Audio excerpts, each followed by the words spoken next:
पीपलपुर गांव में रात के 9 बज चुके थे। आमतौर पर 9 बजे गांव सो जाता था, लेकिन आज हवा में एक अजीब सी बेचैनी थी। यह काली चौदस की रात थी, जिसे स्थानीय लोग भूताहा रात भी कहते थे। आसमान में तारे नदारद थे और घना कोहरा धीरे धीरे गांव को अपनी आगोश में ले रहा था। गांव की चौपाल पर एक पुराना अलाव जल रहा था, जिसकी लपटें अब धीमी पड़ चुकी थी। वहां 3 लोग खड़े थे, सूरज, चंदन और गांव के सबसे बुजुर्ग ताऊ रामदास। चंदन के चेहरे पर पसीना था, जबकि ठंड अच्छी खासी थी। ताऊ जी, क्या सच में आज जाना जरूरी है? मेरी बहन की दवाई हम कल सुबह भी तो ला सकते हैं। दिमाग खराब है तेरा चंदन। वैद्य जी ने साफ कहा है, अगर सुबह सूरज निकलने से पहले रामपुर से वो जड़ी बूटी वाला काढ़ा नहीं आया तो तेरी बहन को दौरे पड़ने शुरू हो जाएंगे, और तू यहां डर के मारे कांप रहा है। पर सूरज, आज काली चौदस है। दादी कहती थीं कि आज की रात वो बरगद वाला कच्चा रास्ता इंसानों के लिए नहीं होता, वहां पैर उल्टे करने वाले साए घूमते हैं। ताऊ रामदास, जो अब तक हुक्का गुड़गुड़ा रहे थे, अचानक रुक गए। उन्होंने अपनी बूढ़ी और गहरी आंखों से सूरज को देखा। बेटा सूरज, चंदन गलत नहीं कह रहा। जवानी का जोश अच्छा है, पर वो रास्ता आज अपनी जगह बदलता है। ताऊ जी, आप भी? रास्ता कोई जानवर है जो जगह बदलेगा? वो तो बस मिट्टी और पत्थर है। हमारे पास लाठी है, टॉर्च है, हम 2 घंटे में जाकर वापस आ जाएंगे। ताऊ जी ने एक गहरी आह भरी। वे समझ गए थे कि सूरज मानेगा नहीं। वह अपनी जगह से उठे और अपनी धोती की गांठ से एक छोटी सी पुड्डिया निकाली। जिद कर रहे हो तो सुनो, ये श्मशान की ताजा राख है। इसे अपनी जेब में रख ले और मेरी 3 बातें गांठ बांध लेना, वरना सुबह तुम्हारी लाशें भी नहीं मिलेंगी। सूरज और चंदन ध्यान से सुनने लगे। माहौल में सन्नाटा छा गया। अनजान की मदद मत करना। रास्ते में कोई भी मिले, बच्चा, बूढ़ा, औरत या कोई अपना, अगर वो मदद मांगे, पानी मांगे तो उसे मत देना। दया आज रात तुम्हारी कमजोरी बनेगी। तुम 2 जा रहे हो, 2 ही रहना। किसी तीसरे को अपने साथ जोड़ने की गलती मत करना। मुड़कर मत देखना, चाहे तुम्हारे नाम की पुकार आए, चाहे किसी के रोने की आवाज, बस नजर सामने रखना। सूरज ने राख की पुड्डिया ले ली। हालांकि उसे इन बातों पर विश्वास नहीं था। ठीक है ताऊ जी, हम ध्यान रखेंगे। चल चंदन, देर हो रही है।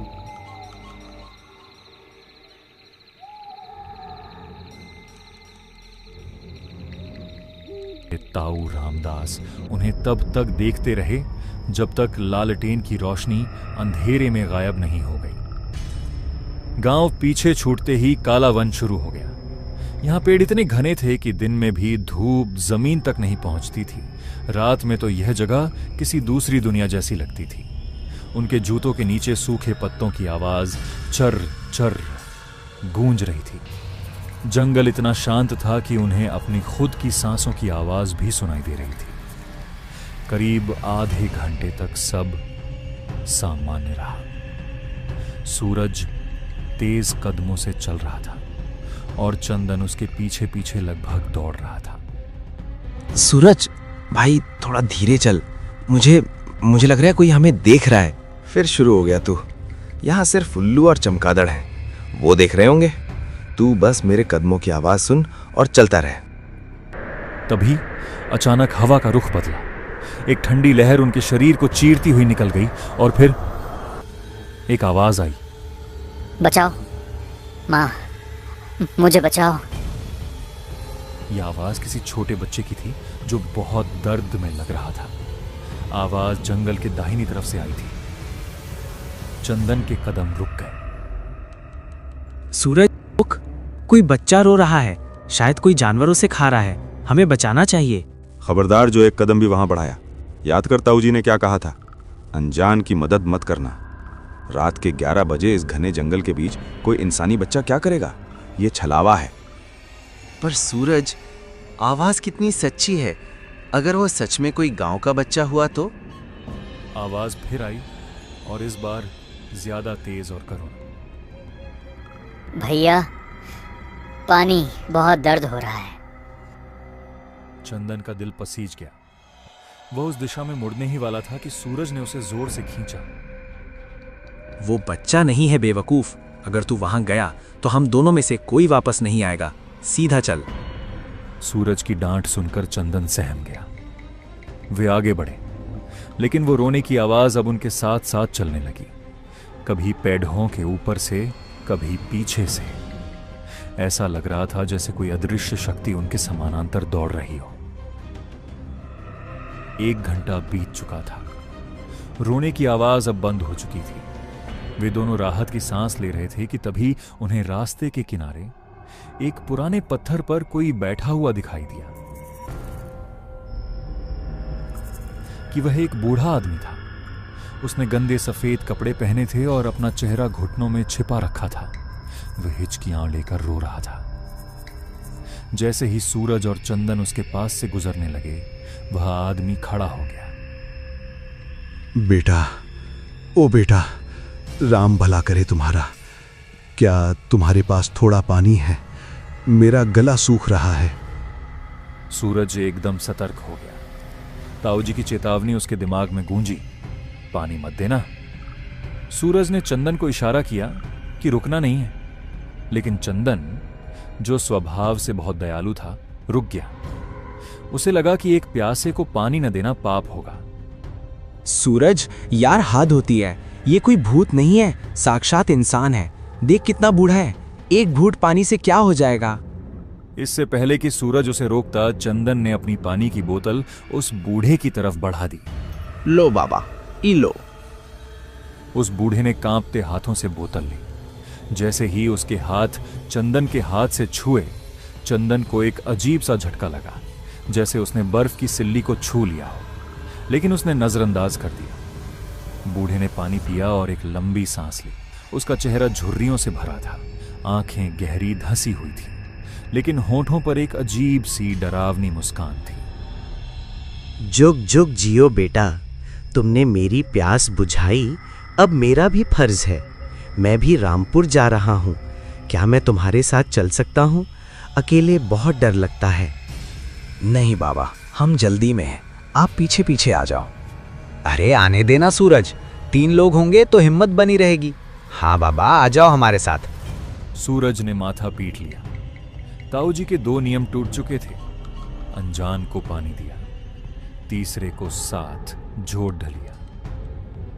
अब वे 2 नहीं, 3 थे, और जंगल और भी गहरा हो चुका था। तीनों चुपचाप चल रहे थे। सूरज सबसे आगे, चंदन बीच में, और वह बूढ़ा अजनबी सबसे पीछे। सूरज ने एक बात नोट की जिससे उसके रोंगटे खड़े हो गए। जब वह और चंदन चल रहे थे तो जूतों की चर्र चर्र आवाज आ रही थी, लेकिन उस बूढ़े के चलने की कोई आवाज नहीं थी। सन्नाटा, एकदम सन्नाटा। सूरज ने धीमे से पीछे मुड़कर चंदन को इशारा किया, लेकिन चंदन अपनी धुन में चल रहा था। करीब 45 मिनट और बीत गए। रामपुर गांव अब तक आ जाना चाहिए था। आमतौर पर यहां पहुंचने में इतना समय नहीं लगता। ये रामपुर आ क्यों नहीं रहा? हम कब से चल रहे हैं?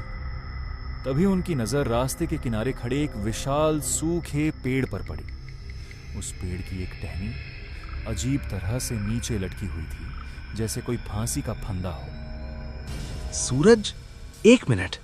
ये पेड़, हमने इसे अभी आधे घंटे पहले भी देखा था ना? वही टूटी हुई डाल, वही जड़ें। सूरज का दिल जोर से धड़का। ये वही जगह थी जहां से वे गुजरे थे। हम गोल गोल घूम रहे हैं चंदन, हम आगे नहीं बढ़ रहे। रास्ता खत्म कैसे होगा जब मंजिल ही गायब हो गई हो? सूरज और चंदन ने झटके से पीछे मुड़कर उस बूढ़े को देखा।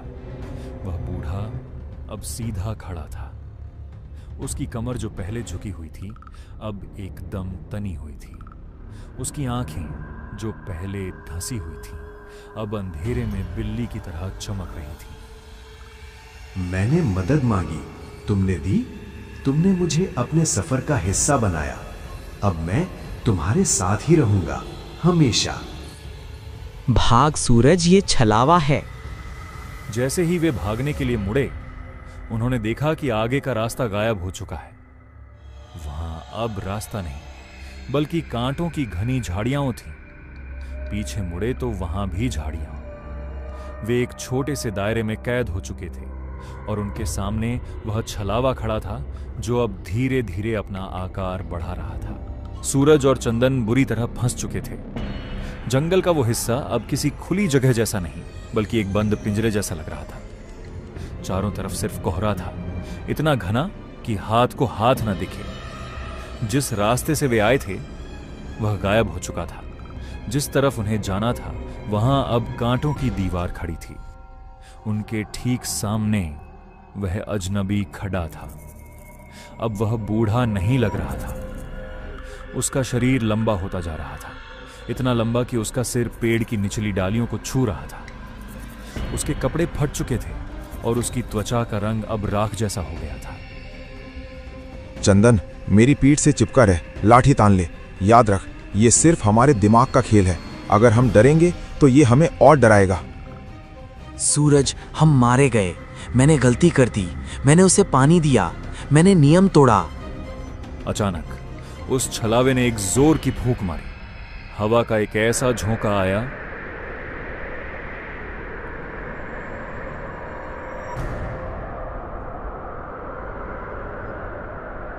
अंधेरा होते ही जंगल की आवाजें बदल गईं। अब हवा में किसी के रोने की नहीं, बल्कि हंसने की आवाजें आ रही थीं।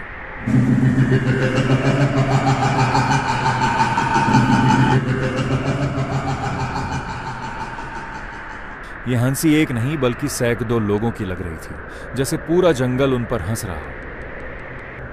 चंदन, मेरी बात सुन। मेरे पास ताऊजी की राख है। हमें बस एक घेरा बनाना है। तू बस मेरे साथ रहे। सूरज ने अपनी जेब में हाथ डाला, लेकिन तभी उसे महसूस हुआ कि चंदन का हाथ जिसे उसने पकड़ा हुआ था अचानक बहुत गर्म और चिपचिपा हो गया। सूरज ने चंदन की तरफ नजर घुमाई। उसकी सांसें अटक गईं। जिसका हाथ उसने पकड़ा हुआ था वह चंदन नहीं था। वहां चंदन की जगह एक सड़ा गला शरीर खड़ा था, जिसकी आंखों के गड्ढे खाली थे और मुंह से काले रंग का लार टपक रहा था। यह वही छलावा था जिसने चंदन का रूप धर लिया था। क्या हुआ दोस्त, मुझे छोड़कर कहां जाओगे? चंदन, चंदन कहाँ है? अंधेरे में कहीं दूर से असली चंदन की चीख सुनाई दी। आवाज जंगल के बाईं तरफ से आ रही थी। सूरज समझ गया कि छलावे ने उन्हें अलग कर दिया है। यह छलावे की सबसे पुरानी चाल थी। साथियों को अलग करो और फिर शिकार करो। सूरज उस दिशा में दौड़ा और चंदन के पास पहुंचा और दोनों राख का गोला बनाकर उसमें बैठ गए।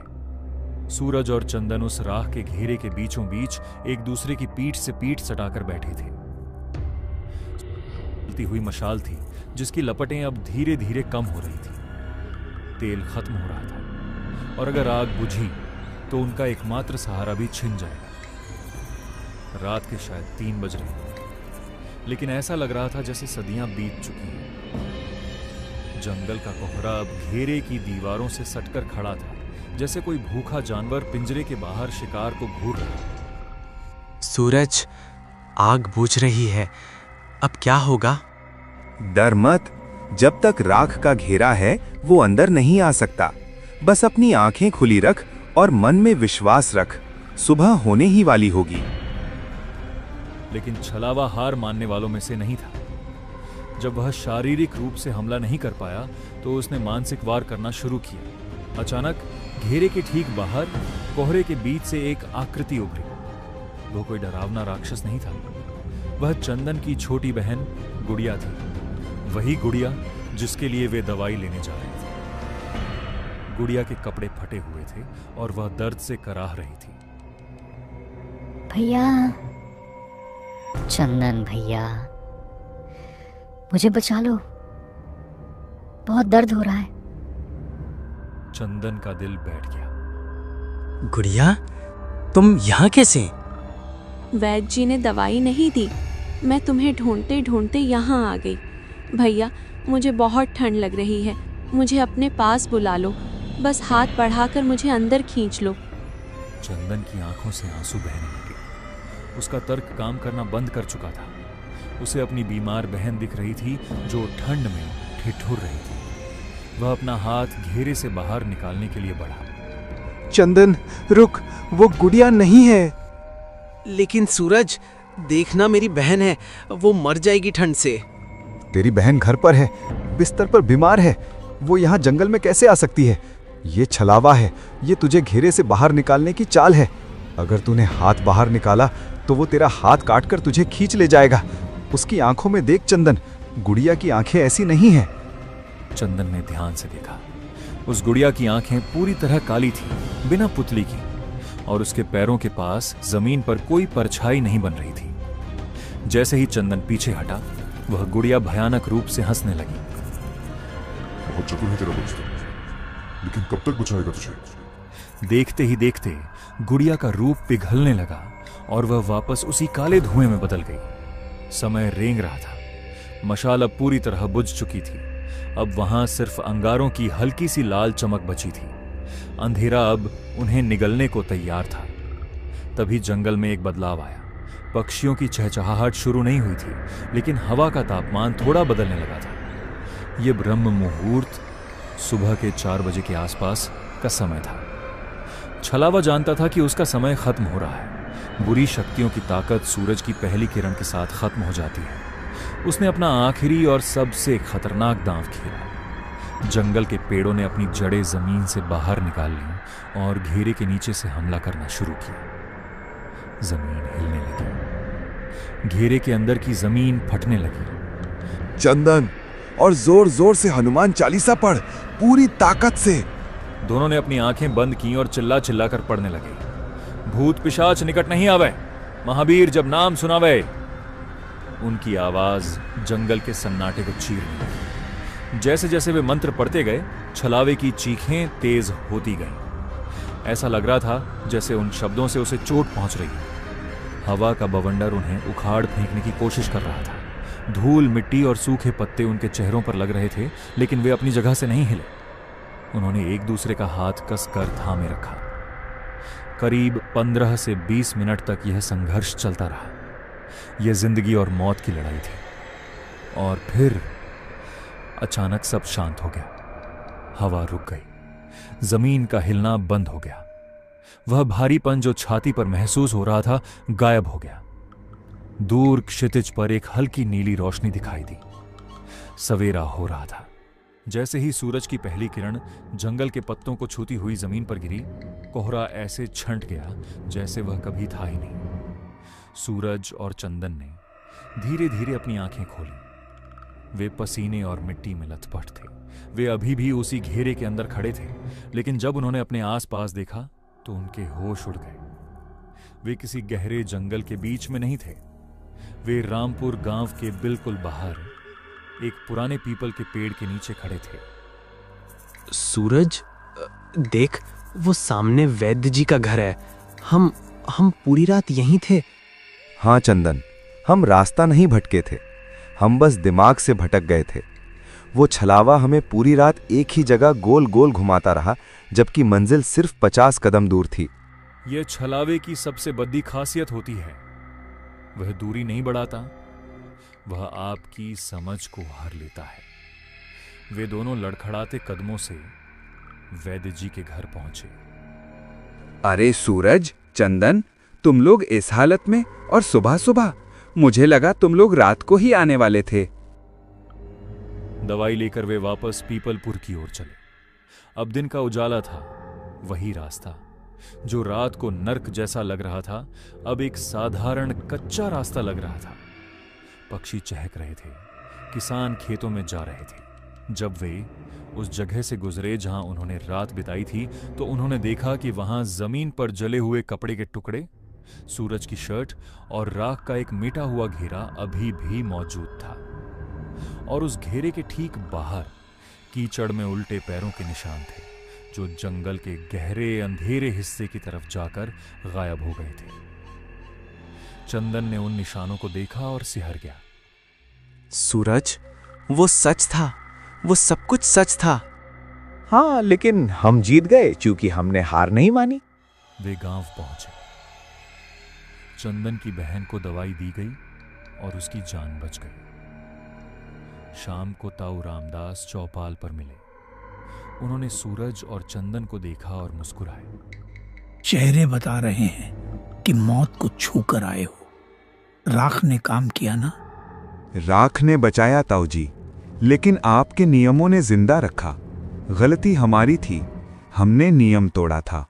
जंगल के अपने नियम होते हैं बेटा। जब हम उनकी सीमा में घुसते हैं तो हमें उनकी शर्तों पर खेलना पड़ता है। शुक्र मनाओ कि तुम वापस आ गए।